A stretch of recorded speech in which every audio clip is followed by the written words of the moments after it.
एक बार चंद्रगुप्त मौर्य के लिए भोजन आता है और धोखे से उनकी पत्नी दुर्धरा भोजन कर लेती है।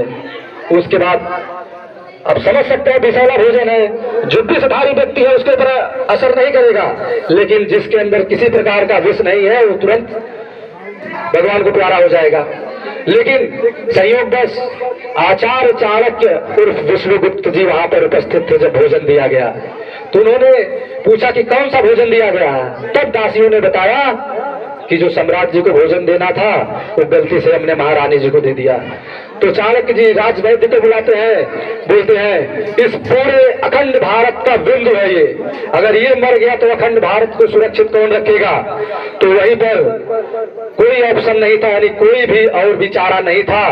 तो सम्राट चंद्रगुप्त मौर्य की पत्नी दुर्धरा का पेट काट के, जिसको वर्तमान में कहते हैं ऑपरेशन करके उनका जन्म हुआ बिंदुसार का। बोले यह उस राजा के रक्त का बिंदु है, इसका नाम आज से हम रखते हैं बिंदुसार।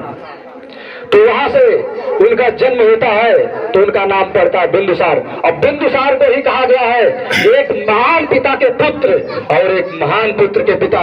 तो कौन है? सम्राट बिंदुसार मौर्य। तो इसी बिंदुसार मौर्य के ही पुत्र हैं चक्रवर्ती सम्राट, जो सम्राटों के सम्राट कहते नहीं, सम्राटों के सम्राट। मैंने पहले भी बताया भारत का उस समय जो क्षेत्रफल था 52 लाख वर्ग किलोमीटर का था, और वर्तमान में जो है वो संभवतः 32 लाख कुछ बचा है। सोचिए हमारा भारत कितना विस्तृत था, कितना उसका जो है कि एक इस प्रकार विस्तार था कि अगर कोई कहता था कि सम्राट का ये आदेश है तो सभी लोग तुरंत नतमस्तक हो जाते थे, क्योंकि सम्राट से नजर मिलाने का साहस किसी के पास नहीं था। क्योंकि एक ऐसी घटना हुई थी कि जब चंद्रगुप्त मौर्य, यानी चंद्रगुप्त मौर्य ही शून्य से शिखर तक ले जाने वाले व्यक्ति हैं कि भारत के 400 टुकड़ों को जो बटा हुआ था उसको एकत्रित करने में सफल रहे आचार्य चाणक्य विष्णुगुप्त के साथ मिलकर। और एक बहुत ही स्वाभिमानी राज्य था जो वर्तमान में उड़ीसा है, कलिंग, जहाँ का राजा खारवेल था। तो वहीं से समुद्री व्यापार हुआ करता था। जब समुद्री व्यापार वहीं से होता था, लेकिन सम्राट चंद्रगुप्त मौर्य ने उसे क्षमा दान दिया था। कई बार उसने किया था कि भैया ठीक है, तुम अगले से एक बार गलती मत करना, हम तुम्हारा कुछ नहीं करेंगे। लेकिन एक विदेश से बहुत भारी भरकम जहाज आ रहा था, अशोक का कोई बेशकीमती खजाना छुपा हुआ था, वो खारवेल उस समय का सम्राट जो था कलिंग का सम्राट लूट लेता है। सम्राट अशोक अपने दूत को भेजते हैं, राजदूत को कि जाओ उनसे बोलो कि सम्राट के साथ ऐसे ऊंची हरकत नहीं करते। तो खारवेल क्या करता है, राजदूत को ही मार देता है। अब सोचिए, जो राजा राजदूत को मार दिया वो राजा कहलाने के लायक नहीं है। फिर बोलते हैं ऐसे बात नहीं बनेगी, तो फिर क्या करते हैं, अपने बड़े भाई सुसीमा को भेजते हैं सम्राट अशोक की, भैया आप जाइए और देखिए क्या समस्या है, ऐसा क्यों हुआ है। तो खारवेल इतना उद्दंड हो जाता है, इतना दुस्साहस उसका, कि वो सम्राट के बड़े भाई सुसीमा का भी वध कर देता है। फिर सम्राट अशोक रौद्र रूप धारण करते हैं, जिसको हमारे अर्थशास्त्र में लिखा गया है चंडशोका। वो रौद्र रूप धारण करते हैं, कलिंग पे अटैक करते हैं। फिर वहीं से कोईरी समूह का गठन करते हैं कि तुम लोग जाओ, और यदि तुम लोगों ने वहां से हार कर तुम आए तो तुम फिर कोईरी कहलाने के अधिकारी नहीं हो। तो जो कोईरी समूह का गठन करते हैं वो जाती है पूरे समूचे कलिंग का विध्वंस कर देती है, नष्ट नाबूद कर देती है। जैसे आज लोग कहते हैं गाजर मूली काट दिया जाता है, उसी प्रकार से बड़े बूढ़े बच्चे और सबको काट दिया गया। सब जो है कि कम से कम 4 लाख लोग मारे गए। 1 लाख कुछ लोग, किसी के हाथ नहीं थे, किसी का पैर नहीं था, कोई घायल था। तो जो है कि उसमें कुछ इतिहासकारों का कहना है कि वहीं से सम्राट का हृदय परिवर्तन हो गया और बौद्ध धर्म में चले गए, जबकि अभी इसका कोई ऑथेंटिक रिसोर्स नहीं मिल पाया है। तो सोचिए कि मेन दुर्ग फिर भी नहीं खुल रहा था, सभी को मारने के बाद राजा खारवेल भी मारा जाता है, फिर भी नहीं खुल रहा था। तो वहां की एक राजकुमारी थी जिसका आपने नाम सुना होगा, कौरवकी, कलिंग की राजकुमारी कौरवकी थी। जब सम्राट अशोक 14 वर्ष के थे तो कलिंग का ही प्रधानमंत्री कौरवकी का अपहरण कर लेता है और अपहरण करने के बाद भूखे शेर के आगे छोड़ देता है। तो सम्राट अशोक जो है कि कौतूहल खेलने के लिए गए थे तो कौरवकी को बचा लेते हैं। वहीं से जो है कि कौरवकी का लगाव हो जाता है जो कलिंग की राजकुमारी रहती है। जब सब हार जाते हैं, कौरवकी फिर भी मेन दुर्ग नहीं खोलती है, तो सम्राट को आगे किया जाता है और बोलते हैं सम्राट सभी लोग चले जाइए, मैं देखता हूं कैसे दुर्ग नहीं खुलेगा। तब सम्राट जब आवाज लगाते हैं तो कौरवकी भाई उनको चाहती थी, इतने बड़े सम्राट, तो दुर्ग खोल लेती है, लेकिन कहती है मैं छटकाणी हूं, आप हमसे भी युद्ध कीजिए तब हमारे राज्य में प्रवेश करेंगे। अब सम्राट अशोक कैसे उसके ऊपर हथियार उठाएं, क्योंकि आज मैं कहना चाहूंगा, कई लोग इस बात को कहने से ग्लानि महसूस करते हैं, शर्म करते हैं, क्योंकि आज जितने भी 15 वर्ष से लेकर के 25 वर्ष तक के लड़के हैं, तो आप लोग भी इसका ध्यान दीजिएगा कि वर्तमान में भारत के बच्चे इसलिए नहीं पढ़ पा रहे हैं स्मार्टफोन में बाबू सोना, धनिया पुदीना, जादू टोना, अदरक लहसुन, इसी में चटनी बन रहे हैं और भारत का भविष्य बर्बाद हो रहा है। तो अगर इलीगल प्रेम को कोई सताता नहीं तो सम्राट का लीगल प्रेम था, तो उसके ऊपर सम्राट हथियार कैसे उठाता। तो कलिंग का एक अधमरा घायल सैनिक सम्राट को पीछे से वार कर देता है।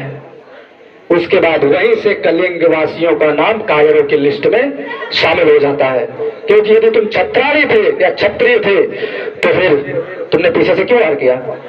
तो कौरव की वहां पे शर्मसार होती है, क्या करे सम्राट, हम तो कायर हो ही गए, रास्ता दे देती है, चले जाते हैं। उसके बाद जब अंदर प्रवेश करते हैं, क्योंकि तलवार पीछे से लगी रहती है अशोक को पीठ में, काफी लहू निकल जाता, खून निकल जाता, वो बेहोश हो जाते हैं।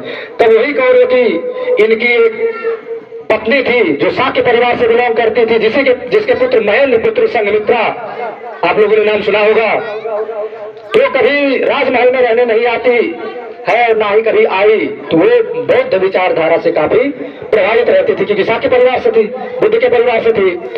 तो उसी के परिवार को संदेश भिजवाया जाता है कि सम्राट घायल हो गए हैं, इनको ले जाइए। खुद बौद्ध भिक्षु और उनके पुत्र पुत्री और उनकी पत्नी आती है, ले जाती है, पूरा जो उपचार करना उपचार करके लाती हैं। फिर दिखाते हैं कि पिताजी आपने विजय के लिए कितना रक्तपात किया, ये कैसे जो है कि आप कैसे राजा हैं, इतने निर्दयी कैसे हो सकते हैं। तो सम्राट ने अपने पुत्र महेंद्र से कहा कि देखो पुत्र, हम यहाँ के रक्षक हैं और अपने प्रजा की रक्षा करना कोई अधर्म नहीं है, इसके लिए हमें चाहे कुछ भी करना पड़े, लेकिन अगर हर तीर हमारा नाकाम होता है तो लास्ट यानी अंतिम ऑप्शन आता है, अंतिम प्रक्रिया रहती है युद्ध का उद्घोष। जब युद्ध में भी हम परास्त हो जाए तब हमारी आज्ञा का अवहेलना कर सकता है, लेकिन जब तक हम युद्ध जीतते रहेंगे अपनी प्रजा की रक्षा करते रहेंगे, क्योंकि उस समय राजतांत्रिक माहौल था, राजा ही राजा होता था दूसरे राजा को मार के। तो जो है कि बोले देखो पुत्र, अगर घास से घोड़ा दोस्ती कर लेगा तो खाएगा क्या। तो कितने लोगों ने कहा सुनी है कि अगर घोड़ा घास से दोस्ती कर लेगा तो क्या खाएगा, वो तो मर जाएगा, निर्बल हो जाएगा। तो उन्होंने सोचा कि हमारे पत्नी, हमारे पुत्री, हमारे पुत्र जब बौद्ध से प्रभावित है तो क्यों ना इसको जो है कि हम एक राजनैतिक मान दे दें। तो जो वर्तमान में श्रीलंका कहा जाता है, तब के समय में इसका नाम था सिलोन। वहां से मैत्री संदेश आया था कि सम्राट, हमारी कोई हैसियत नहीं, कोई औकात नहीं, हम आपसे युद्ध करें, हमसे मित्रता कर लीजिए, हमारे सम्मान में रोज 4 चांद लग जाएगा। तो बोलते ठीक है, तुम लोग अगर चाहते हो कि मैं हथियार रख दूं तो ये तो संभव नहीं है, हथियार मैं नहीं रखूंगा, बस हमारी प्रक्रिया बदल जाएगी। मैं संरक्षक बनता हूं बौद्ध धर्म का, जो अष्टांगिक मार्ग थे। अष्टांगिक मार्गों के बारे में कुछ लोग इसमें जानते हैं, संभवतः प्रधान जी भी हमारे जानते होंगे, क्योंकि हमारी प्रधान से चर्चा हुई थी, तो काफी विशेष गहराई में हम लोग चले गए थे बौद्ध के बारे में चर्चा करते करते। तो आप लोगों का गूगल करके पढ़ लीजिएगा कि अष्टांगिक मार्ग क्या होता है। तो क्या होता है कि वहां अपने पुत्र महेंद्र पुत्र संघमित्रा को पीपल का वृक्ष लेके भेज देते हैं कि जाओ तुम लोग, हम सुरक्षा प्रदान करते हैं। लेकिन कुछ स्वार्थी लोगों ने उनको संरक्षक के बजाय अनुयायी लिख दिया। अनुयायी लिख दिया। और आज वर्तमान में कहते हैं सम्राट ने इतिहास में ऐसा गलत काम कर दिया था कि भारत उसी समय से विस्तार करना बंद कर दिया, हथियार रख दिए थे। ये आधी अधूरी जानकारी है। राजा कभी हथियार नहीं रखता है और ना ही अपनी प्रजा का अहित होने देता है। वह प्रक्रिया बदल लेता है, लक्ष्य नहीं। तो प्रक्रिया बदला और धम्म यात्रा का नाम दिया कि इस धम्म यात्रा में जो सर झुका लेता है वो हमारा मित्र, जो सर उठाएगा उसका सर कुचल दिया जाएगा। जैसे भगवान श्री राम अश्वमेध यज्ञ किए थे और घोड़ा छोड़ दिए थे। कितने लोगों ने कहानी जानी है? अश्वमेध यज्ञ करते हैं तो जो भी ये घोड़े को रोकता है तो उसे युद्ध किया जाता है। तो ऐसे ही सम्राट अशोक धम्म यात्रा करना शुरू किए, अपने महामात्यों को भेजे। उस समय महामात्य होते थे, तो जो उनकी अधीनता स्वीकार कर ली वो सब भारत में मिलता चला गया। जो अधीनता स्वीकार नहीं किए वो उनका विध्वंस कर दिया गया।